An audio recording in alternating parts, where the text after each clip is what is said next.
And then I had to decide, well, what did that mean for my Christianity? Because my Christianity to me was really important, so I couldn't just turn my back on it. So And there's also that thing too, it's a bit of a double whammy, because you're gay, so there's coming out as being a gay person, then there's coming out as a Christian person who ends up being a reverend and a really well-respected person within our community, because, you know, probably you could probably safely say 80% of gays out there just say, well, look, you know, the church has done nothing for us for 2,500 years, or near enough too. Why should we listen to you now? Well, exactly. And I quite agree with them in many regards. We, on Spirit Lounge, are doing a series on the Pentecostal churches and the damage they've done to people and continue to be allowed to do to people because of their views on homosexuality. And it is absolutely appalling. Because, you know, the argument is, and my argument is, that, you know, Jesus was a very loving man, a very inclusive man, a very compassionate man. I don't think that Jesus would ever have said, you know, homosexuality is bad and you need to be killed, destroyed, and, you know, drawn and quartered, basically. I think it's sort of that sort of attitude of these people strays so far from Christianity or the true teachings of Jesus. Yeah, and I think, you know, it's interesting that you hit on the story of Jesus, because that is what kept me going with Christianity, was the story of Jesus, and it inspires me. You know, and one of the greatest stories that I love is where he touched this woman who had an issue of blood for so many years and had been excommunicated from her community, had spent all her money trying to get better. And Jesus came along and touched her. Now that was so against everything of that day, and called her daughter. And can you imagine how that must have sounded to her? Just must have been the most amazing experience. And it was that inspired me to keep trying to find a place in the Christian church. And it took a while, but I discovered Metropolitan Community Church, which obviously is a church that was started by a Southern Baptist minister who was what they call defrocked for being gay. And so he decided that he was going to start a church, and he started in Los Angeles with 12 people. Wow, 12 people. 12 there people you go. in his house. Yeah. And now there's about 350 churches worldwide, and the majority of ministers are lesbian, transgendered or gay. There's quite a lot of straight ministers, and straight people attend too. But it is a church that doesn't set rules, doesn't say this is the only way you can have a relationship. This is the only way that you can do this. You know, it's about encouraging people to discover for themselves. And be themselves as well. Exactly. And I, you know, I'm, as you know, because I've been on Spirit Lounge, I'm not the most religious person out there at all. But I find that, you know, the meaning of Christianity is to be inclusive, is to accept, is to help and assist. And just somewhere along in the passage of time, that message has become just so skewed out there. Yeah, and again, it's about people in power who want to control people's lives. Yeah. And it's like that in any religion, it's not just Christianity. You look at Islam, any of the other main religions, there's always people that want to have power. There's people, and in many of these Pentecostal churches, there's people that set themselves up as God. And what they say is what happens. And it's frightening now, because they have got a lot more subtle about it. You know, the ex-gay organisations don't exist now. But there's still organisations out there like these churches that are still trying to change our people. Or the big thing now too is that, okay, well, we can't necessarily change everyone. Well, yeah, okay, we woke up to that one. But now you have to remain celibate. So that's your only option. Yeah. So you can't have a loving relationship with someone.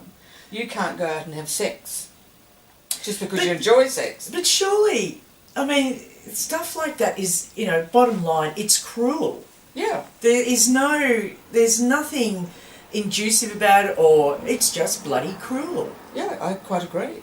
And as you say, that's not what Jesus would have done. It's not the way that Jesus, Jesus, the people he was hardest on were the blinking religious leaders. Yeah. I mean, really. And I went in spying mission to some of these churches recently as part of my preparation. Look, I just wanted to get up and go and scream at them all.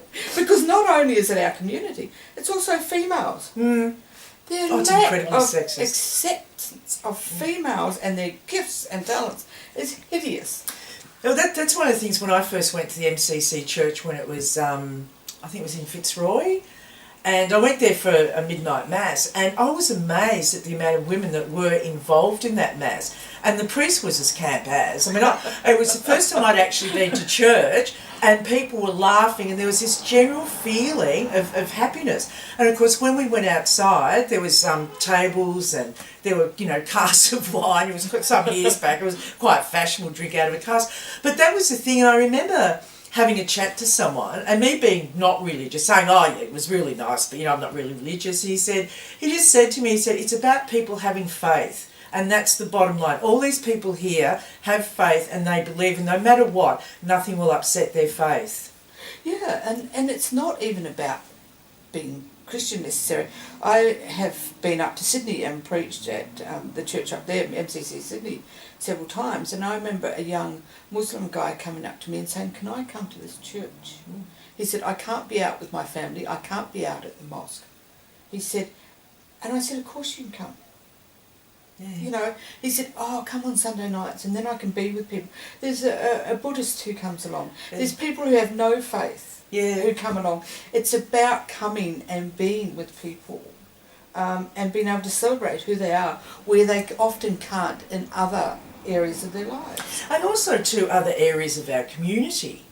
Like if as someone, say for example this young Muslim guy, he would probably be incredibly uncomfortable going into a gay bar. He's probably good looking guy and just being sort of pounced on. You know what I mean? It's a really lovely sort of atmosphere for anyone to visit. Yeah, he said I want to feel safe. Was one That's of the things big, he yeah. said. And I think it's interesting that the atheists started up a church Oh, really? here in Melbourne. We actually interviewed them on the program, and it's about they want that community, and we all need to find that community somewhere. And for people who are Christian, it's often very difficult. And I know in Sydney they have a service in the evening that has very loud music, boppy music. It's great, I love it, and a lot of the young people that go to these Pentecostal churches or other churches go during the day, but then they come along where they can be themselves and they can hold hands with their partner and they can, do whatever they like. And it's that thing, it's sort of getting back to the simplicity of Christianity, like what it's about really. Yeah. And it's not about telling people what to do or how to act and just standing up there and being the oracle, because we're not. No, exactly. Now, moving along a little bit, you're 18 and you set yourself free. What was that point where you decided, well, the church is for me, this is the career I'm going to pursue? Apart from when you wanted to jump that woman's bones.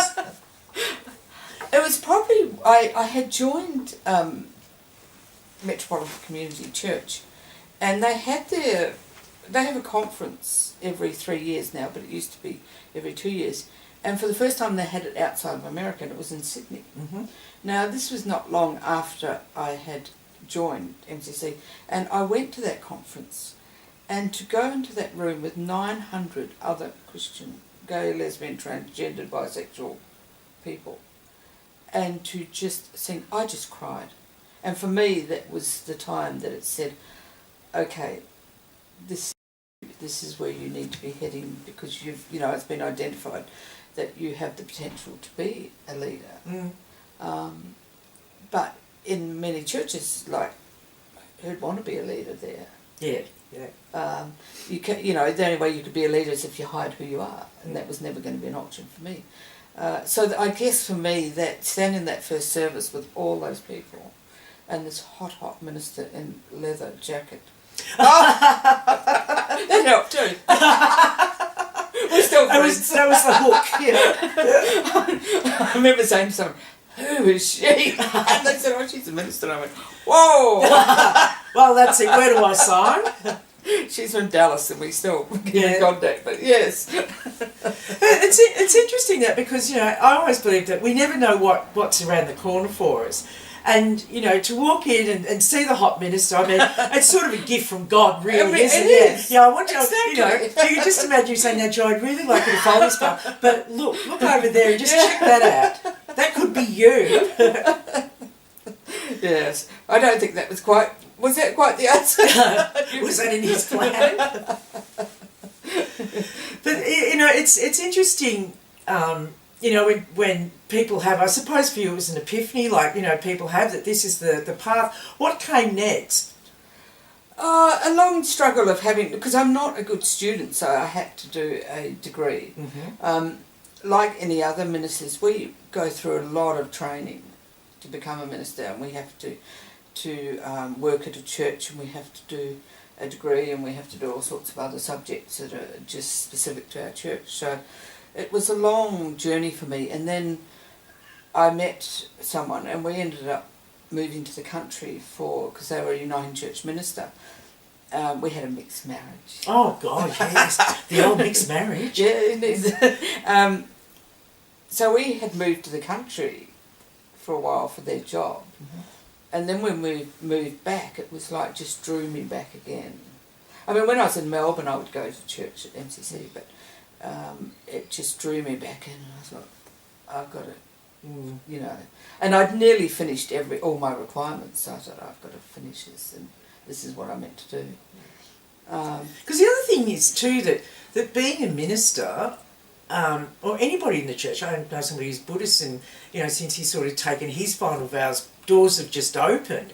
And I don't know whether it's because, you know, you follow a path you're meant to be trustworthy, or, you know, whatever it is, but it would have, well, I'd say that it has opened doors for you that you probably, you know, when you were 18 years of age, going out and having a ball, you know, and that stage, it just wouldn't have even thought of. Well, yes, and like I began my ministry in the church, but my ministry is not in the church now. I'm now a chaplain's coordinator with the State Emergency Service.